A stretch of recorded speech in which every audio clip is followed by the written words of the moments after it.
శ్రీశైలంలో అర్ధరాత్రి చిరుత కనిపించింది. ఆర్టీసీ బస్టాండ్ కి సమీపంలో పాతాళ గంగా రోడ్లో డార్మెంటరీ వెనుక చిరుత సంచరిస్తుంది. రాత్రి 11:30 సమయంలో భక్తులు సంచరిస్తున్న సమయంలో చిరుత కనబడడంతో భక్తులు భయాందోళనకు గురవుతున్నారు. జాగ్రత్తగా ఉండాలంటే అధికారులు హెచ్చరిస్తున్నారు.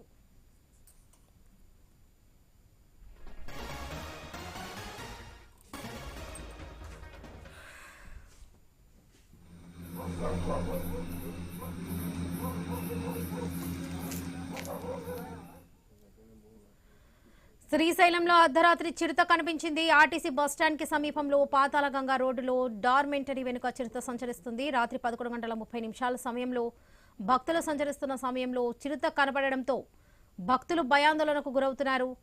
జాగ్రత్తగా ఉండాలంటూ అధికారులు అయితే హెచ్చరిస్తున్నారు. ఇదే విషయానికి సంబంధించి పూర్తి అప్డేట్స్ మా ప్రతినిధి కిషోర్ అందిస్తారు. కిషోర్, వరలక్ష్మి యొక్క శ్రీశైలంలో మరొకసారి చిరుతపులి హల్చల్ సృష్టించింది. రాత్రి 11:30 ప్రాంతంలో ఈ యొక్క పాతాళ గంగకు వెళ్లేటటువంటి మార్గంలో యొక్క పులి కనిపించడంతో ఒకసారిగా కూడా భక్తులందరూ కూడా భయాందోళన పరిస్థితి కనపడుతుంది. అయితే కార్తీక మాసం కావడంతో పెద్ద ఎత్తున శ్రీశైలానికి భక్తులు తరలి వస్తున్న నేపథ్యంలో పాతాళ గంగలో వెళ్లి పుణ్యస్నానాలు ఆచరించడం అనేది ఆనవాయితీ. అయితే ఈ సమయంలోనే ఈ యొక్క పాతాళగంగ సమీపంలో ఉన్నటువంటి డార్మెంటరీ వెనుక భాగంలో చిరుత సంచారం కనిపించింది. దాన్ని స్థానికులు వీడియో తీశారు. ప్రత్యక్షంగా చూసినటువంటి వారు వీడియో తీయడంతో ఈ యొక్క విషయం బయటకు వచ్చింది. అయితే అధికారులు మాత్రం ఎవరు కూడా రాత్రిపూట ఒంటరిగా వెళ్ళకండి, చీకటి ప్రాంతంలో ఉండద్దండి, గుంపులుగా ఉండండి అని చెప్పి అప్రమత్తం చేస్తున్నప్పటికీ కూడా ఈ రద్దీ ప్రాంత సమయంలో అది కూడా భక్తులు సంచరించిన మార్గంలో చిరుత సంచారం జరుగుతూ ఉండటం అన్నది మాత్రం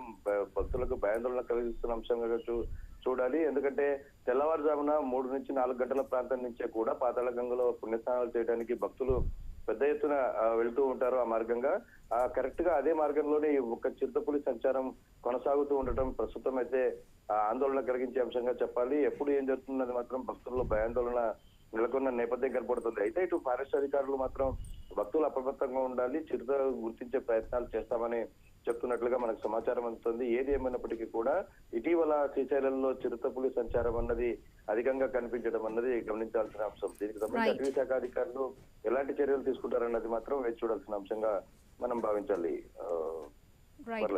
రైట్.